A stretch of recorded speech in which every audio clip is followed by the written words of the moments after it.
ఇండియాలో national floor minimum wage ఎంత తెలుసండి? 178 రూపీస్ పర్ డే.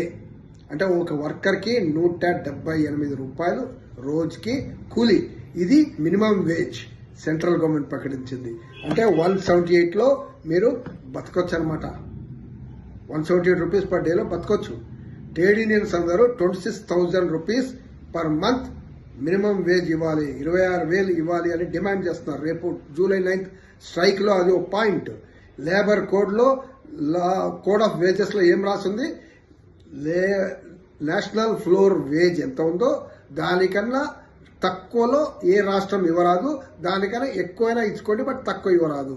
అంటే ఏదో పెద్ద దయాదాక్షిణంలో ఉన్నట్టు రాశారు. అంటే 178 రూపీస్ కాదు పర్ డే, మీరు 180 ఇచ్చుకోండి, 190 ఇచ్చుకోండి అని చెప్పినట్టు ఉంది.